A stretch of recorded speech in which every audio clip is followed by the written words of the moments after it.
नमस्कार। आपको पता ही है कि पंचमत उद्घोष एक विविध रूपा चैनल है जिस पर हम आपको समय समय पर विभिन्न रेलेवेंट इश्यूज़ पर वीडियोस दिखाते रहते हैं। आज ऐसा ही एक अवसर है।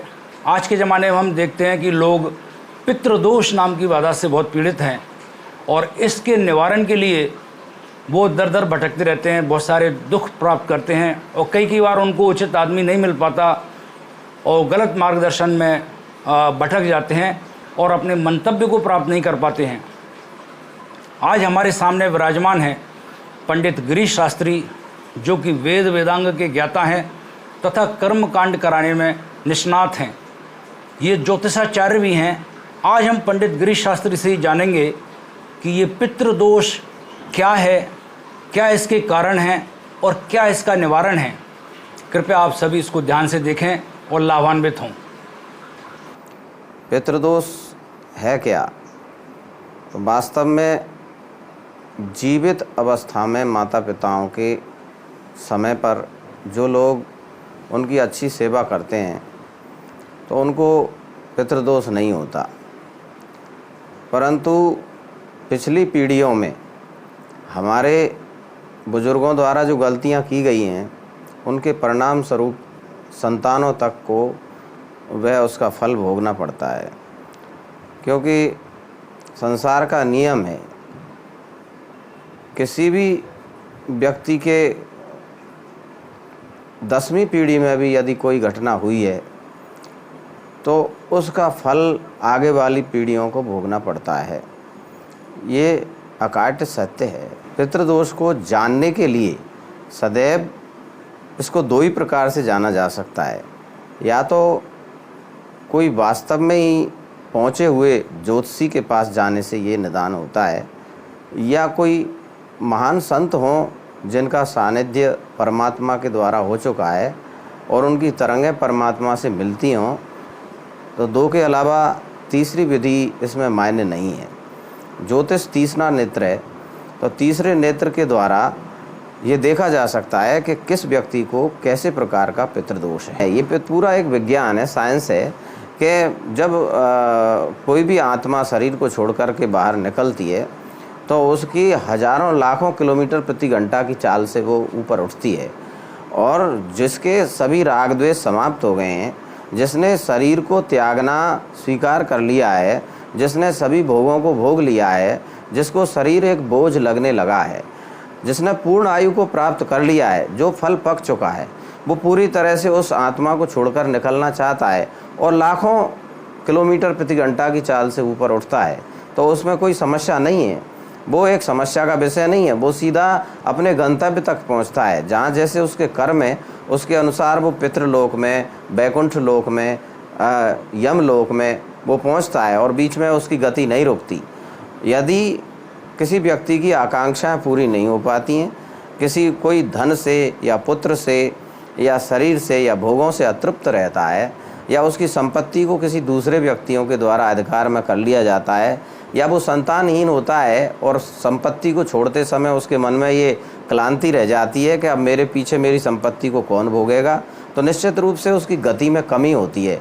और वो जो लाखों किलोमीटर प्रति घंटा की चाल से जो आत्मा ऊपर उठती है, वो ऐसा नहीं होता है। वो बार बार पलट करके भूमि पर आती है, देखती है। इस कारण से वो अपनी गति से चूक जाते हैं और गंतव्य तक नहीं पहुंच पाते हैं। इस कारण से उनकी गति में कमी रह जाती है और वो बार बार लौट करके अपने परिवारी जनों को और जो भी उनके संपत्ति भोगने वाले हैं उनके ऊपर बार बार जो है प्रहार करते हैं, उनको बार बार परेशानी देते हैं। इस कारण से वो अतृप्त आत्माएं कहलाती हैं। और यही पितृदोष और पितृदोष का अगला जो चरण है वो प्रेत दोष में जो है लग जाता है। पितृदोष के निवारण के लिए व्यक्ति को क्या उपाय करना चाहिए? हाँ, इसमें प्रारंभिक जो उपाय हैं वो तो ऐसे हैं कि जैसे अमावस्या से पहले 3 तिथियां होती हैं, त्रयोदशी, चतुर्दशी और अमावस्या। इनमें पितृलोक जो होते हैं वो भोजन करने की इच्छा रखते हैं। जिन परिवारों में प्रति अमावस्या से पहले अपने पितरों को खीर का भोग लगाया जाता है गाय के कंडे पे, बैशांदर पर, तो निश्चित रूप से उनकी तृप्ति होती रहती है और उनको जल भी मिलता रहता है। तो वो तो साधारणतः उन परिवारों में ये समस्याएं पैदा नहीं होती जहाँ वर्ष में एक बार श्राद्ध पक्ष में तर्पण किया जाता है और प्रति अमावस्या से पहले उनको एक बार खीर की 5 आहुति लगाई जाती हैं। वहाँ ये समस्याएं कहीं पैदा नहीं होती हैं। लेकिन जिन परिवारों में ये क्रम टूट जाता है, जिन परिवारों को गलत सलाहें देने वाले मिल जाते हैं और कहते हैं आप गया श्राद्ध कराओ, उसके बाद पितरों को मानना बंद कर दो, श्राद्ध निकालना बंद कर दो, अनेकानेक उनको गलत सलाह जो लोग देते रहते हैं और जो कुछ समझते हैं नहीं है, इस कारण से घरों में पितृदोष पैदा हो जाता है। जिन घरों में परंपराएं टूट जाती हैं, परंपराओं का खंडन हो जाता है, बीच में परंपरा चल रही थी, बंद कर दिया, एक व्यक्ति नास्तिक हो गया, उसने 40 वर्ष तक वो कार्यक्रम बंद कर दिया, तो आने वाली पीढ़ियों को समस्या पैदा हो जाती हैं।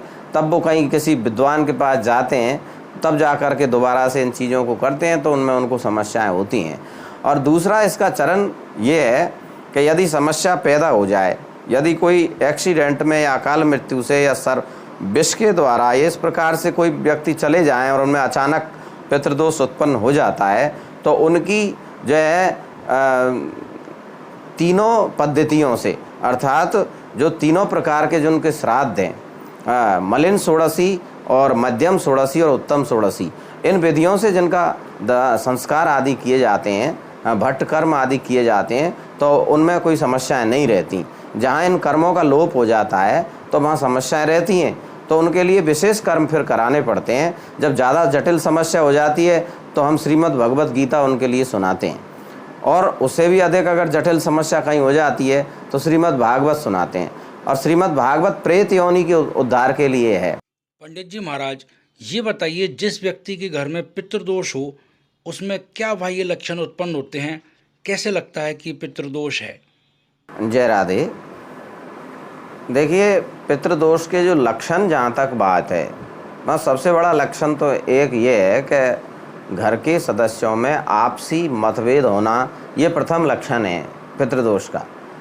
किसी व्यक्ति के घर में 5 सदस्य हैं तो पांचों व्यक्ति एक दूसरे से संतुष्ट नहीं होते हैं, एक दूसरे की बात को नहीं मानते हैं, और उनमें आपसी विवाद और शीत युद्ध जैसा वातावरण होता है, जो कि भीतर ही भीतर घुटते रहते हैं। ऐसा एक वातावरण उस घर में निर्मित हो जाता है, जिससे उस घर की प्रसन्नता गायब हो जाती है। वहाँ लोगों का हंसना खेलना, एक दूसरे से हंसी मजाक करना या इसी प्रकार से एक दूसरे की समस्याओं को सुनना, ये चीज़ें ख़त्म हो जाती हैं। सभी लोग एक साइलेंट हो जाते हैं, शांत हो जाते हैं, और एक निमित्त मात्र की जीवन वो जीते रहते हैं। बाकी उनके अंदर एक प्रसन्नता समाप्त हो जाती है। ये पहला लक्षण पितृदोष का है। दूसरा लक्षण ये है कि घर की अन्य जैसे घर की आमद भी प्रभावित हो जाती है, और घर में संतति की वृद्धि होना, या घर में मांगलिक कार्यों का रुक जाना, विवाह शादियों में परेशानी आना, और आगे संतान प्राप्ति में परेशानी आना, आगे वंश की वृद्धि में परेशानी आना, ये सभी जो है लक्षण जो है प्रकट जहाँ दिखाई देने लगे तो वहाँ पितृदोष का होना स्वाभाविक है। लेकिन इसके अलग अलग प्रकार हैं। जैसे पाप कर्तरी योग होता है, तो पूर्व जन्म में किया हुआ जघन्य पाप होता है, जिसका कारण भी होता है, लेकिन वो एक व्यक्तिगत होता है। और सामूहिक, यदि पूरे घर में ही कोई परेशानी क्लेश है या भाई बंधों तक वो परेशानी है, तो वो एक समस्या सामूहिक है, और उसका निदान भी सबको मिलकर सामूहिक करना चाहिए। पितृदोष निवारण के लिए अक्सर गीता पाठ की सलाह दी जाती है, तो गीता पाठ कितने दिन का होता है और क्या उसमें संपुट लगते हैं, क्या विधि विधान है, ये और बताइए। श्रीमद् भगवत गीता का जो पाठ है, उसकी सबसे बड़ी जो विधि है वो 18 दिन की है जी। और इसमें 18 अध्याय हैं, लेकिन 18 अध्यायों की 18 आवृत्तियाँ 18 दिन में होती हैं विधिवत। प्रथम विधि है। दूसरी विधि ये है कि 9 दिन में 2 विद्वानों के द्वारा इसको कराया जाता है, वो 9 पाठ करते हैं।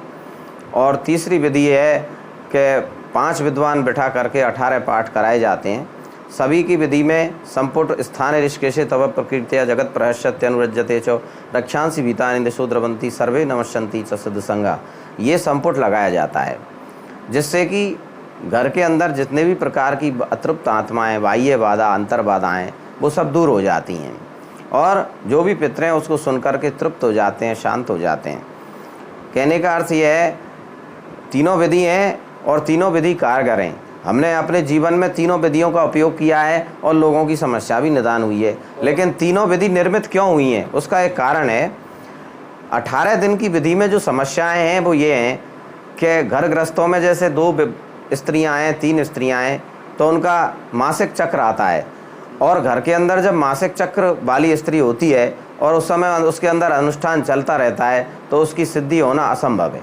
इसलिए कम या तो 18 दिन का अगर हम पाठ कर रहे हैं तो हम ऐसी विधि अपनाएं और ऐसा समय निर्धारित करें कि उस दौरान स्त्रियों का मासिक चक्र नहीं आए, तब जाकर के सिद्धि होती है। उसमें बहुत सारी सुविधाएं, बहुत सारी सावधानियां हमें जो है ध्यान रखनी पड़ती हैं।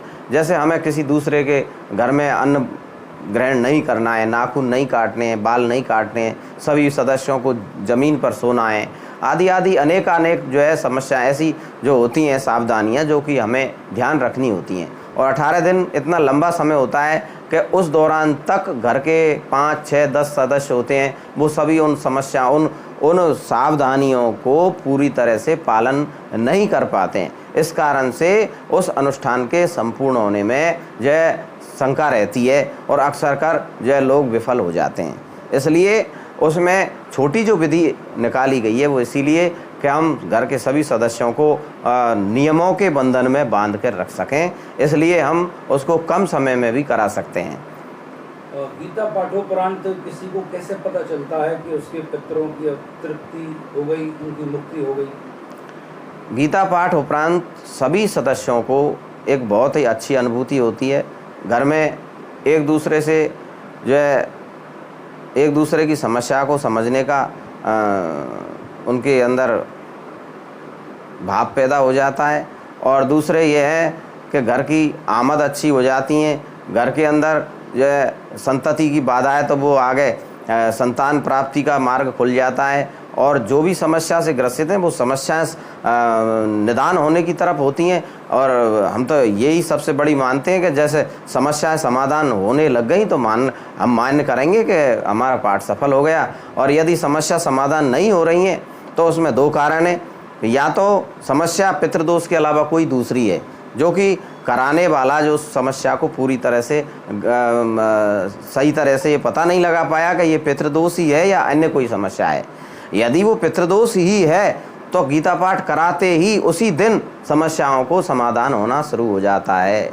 और हमने देखा है कि 1 सप्ताह में और 1 पक्ष में 1 महीने में समस्याएं बिल्कुल समाधान की ओर हमने प्राप्त किए हैं हमारे जीवन काल में। पंडित जी महाराज, आपने हमें इतना समय दिया, इसके लिए आपका बहुत बहुत धन्यवाद। जय जय राधे।